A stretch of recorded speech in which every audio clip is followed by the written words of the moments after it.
Bismillahirrahmanirrahim. Assalamualaikum warahmatullahi wabarakatuh. Bismillah walhamdulillah wassalatu wassalamu ala rasulillah Sayyidina Muhammad ibni Abdullah wa ala alihi wa sahbihi wa mawala. La hawla wa la quwata illa billahil aliyyil azim. Qala Allah ta'ala wa laqad karramna bani Adam wa hamalnahum fil barri wal bahri wa razaqnahum minat tayyibat wa faddalnahum ala katsirin mimman khalaqna tafdila.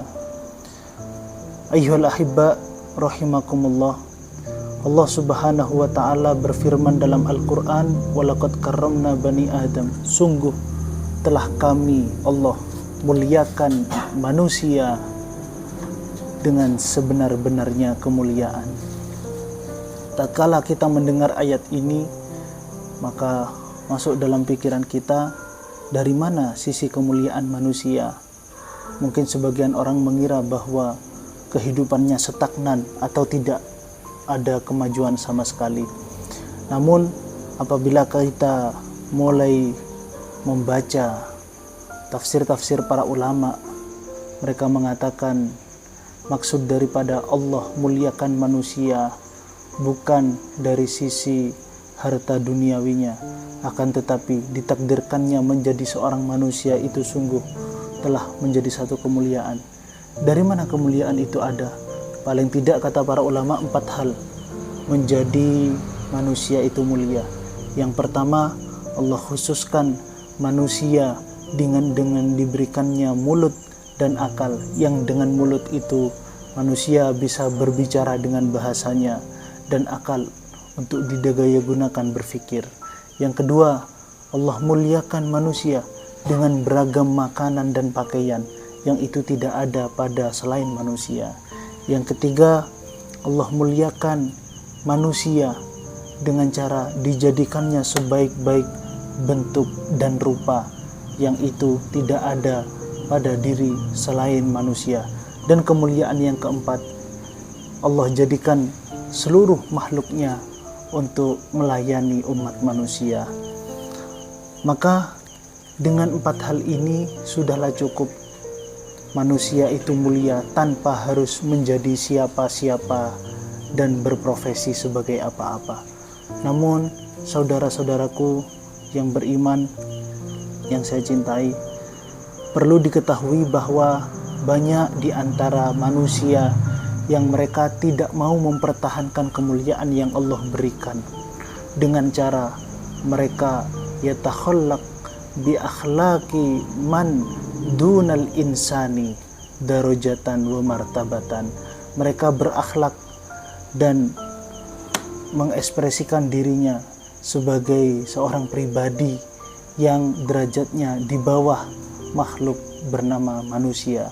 Boleh jadi mereka meniru gaya hidupnya binatang atau meniru gaya hidupnya syaitan, yang kedua-duanya derajatnya jauh di bawah manusia. Salah satu cara kita mempertahankan eksistensi kemuliaan manusia adalah dengan cara berupaya. Bagaimana tujuan manusia itu diciptakan agar terus dijalani? Ialah kata Allah, wa ma khalaqtul jinna wal insa illa liya'budun. Kami tidak menciptakan jin dan manusia kecuali untuk beribadah. Maka dengan beribadah saja kita sebagai manusia sudah mempertahankan kemuliaan yang Allah berikan secara cuma-cuma. Kaum muslimin dimanapun Anda berada, yang saya hormati dan yang saya muliakan, di antara sekian banyaknya bentuk dan jenis ibadah, Allah jadikan satu ibadah yang itu tidak kembali pada diri kita sendiri, namun kata Allah itu untuk dirinya. Disebutkan dalam hadis qudsi, kullu hasanatin ya'maluha ibnu Adam. Setiap kebaikan yang dilakukan oleh manusia itu untuk mereka, dan pahalanya dilipat gandakan, bisa 10, bisa 700. Illa saum, kata Allah, kecuali satu ini, puasa. Fa innahu li wa ana ajzi bihi. Kalau puasa beda urusan. Puasa itu untukku, maka aku sendiri yang akan memberikan balasannya. Kaum muslimin yang dimuliakan Allah, mengapa puasa menjadi beda daripada ibadah-ibadah yang lain. Karena puasa itu adalah satu amalan yang tidak bisa diketahui kecuali oleh dirinya yang melakukan, dan yang kedua adalah Allah Subhanahu wa Ta'ala.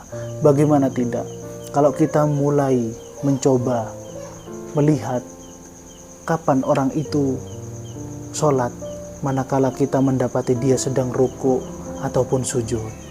Kalau ada gambar orang sedang selfie di depan Ka'bah, mungkin dia sedang berhaji atau umroh.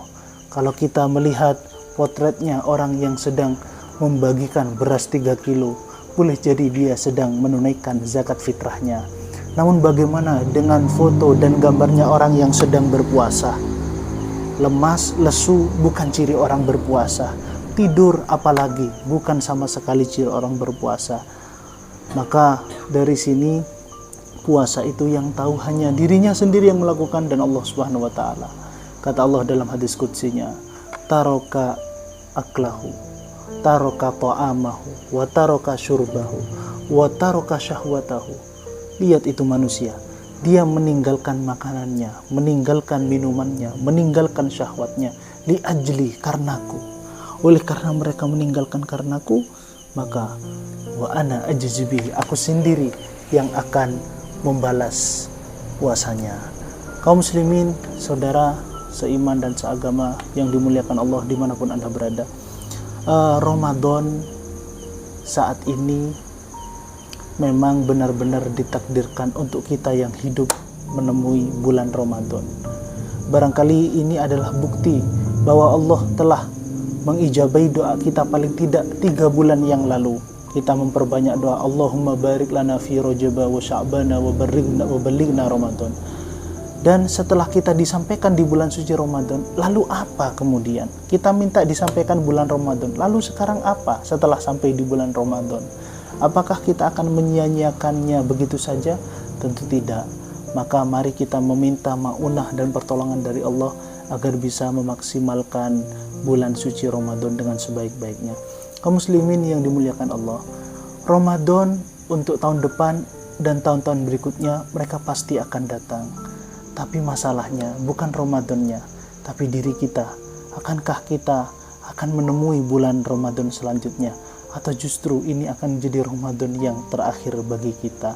Oleh karenanya, mari kita sekali lagi minta pertolongan kepada Allah agar bisa berpuasa di siang harinya dan beramal saleh di malam harinya. Puasa itu bukan tentang siapa mereka yang bangun sahur, karena banyak orang yang sahur tapi siangnya tidak puasa. Puasa itu bukan tentang orang yang besar, kekar, kuat. Betapa banyak orang yang lemah justru rampung puasanya, tapi yang besar-besar mereka meninggalkan puasanya. Maka sekali lagi bahwa puasa itu benar-benar pertolongan dari Allah Subhanahu wa Ta'ala. Begitu pula dengan mengisi waktu-waktu kosong di dalam bulan suci Ramadan, seperti membaca Al-Quran, tadarus dan lain sebagainya. Yang terakhir, mari saudaraku seiman dan seagama dimanapun Anda berada, kita benar-benar berupaya dan minta tolong sama Allah. Mudah-mudahan Ramadan ini dan seterusnya kita dijadikan orang-orang yang mampu menunaikan kewajiban di dalamnya, sehingga sebagaimana Allah harapkan dengan wasilah puasa ini, la'allakum tattaqun, kita nantinya tergolong orang-orang yang bertakwa. Aku qouli hadza wa astaghfirullah li wa lakum. Wassalamualaikum warahmatullahi wabarakatuh.